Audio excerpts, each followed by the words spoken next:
Acabamos de ver como criar uma fórmula que soma duas células.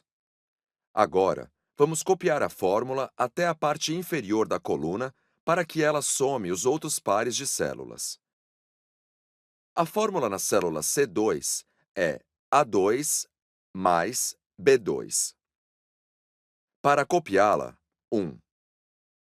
Coloque o ponteiro do mouse sobre o canto inferior direito da célula até que ele vire um sinal de mais preto. 2. Clique e mantenha pressionado o botão esquerdo do mouse e arraste o sinal de mais sobre as células que deseja preencher. E a fórmula é copiada para as outras células. Mas a fórmula não foi apenas copiada. Se fosse apenas copiada, todas as células com a fórmula teriam permanecido A2 mais B2. E, olhando para os resultados em cada célula, isso, obviamente, não aconteceu. Copiar a fórmula de C2 para C3 aumentou a posição relativa da fórmula em uma linha, mas não alterou a coluna. A fórmula na célula C2 foi A2 mais B2.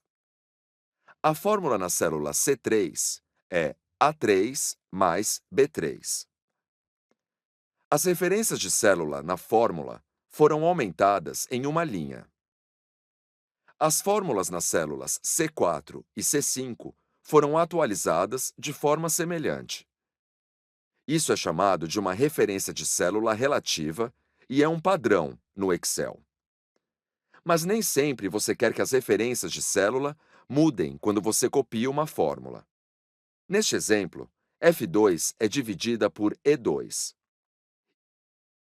E queremos que os outros números na coluna F sejam divididos por E2 também. Em outras palavras, não queremos que a E2 mude quando a fórmula for copiada. Podemos fazer isso tornando a referência absoluta em vez de relativa.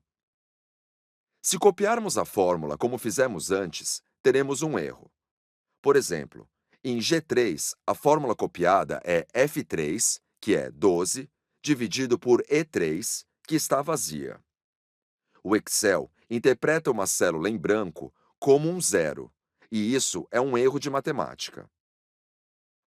Para tornar a E2 uma referência de célula absoluta, digito com o sinal de cifrão antes do e um cifrão antes do 2, e pressiono Enter. Agora, quando copiamos a fórmula, obteremos os resultados que esperamos.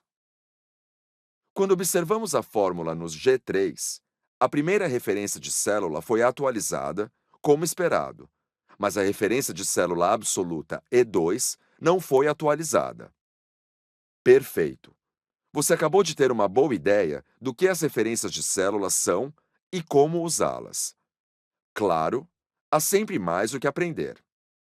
Então, confira o resumo no final e, melhor ainda, explore o Excel 2013 você mesmo.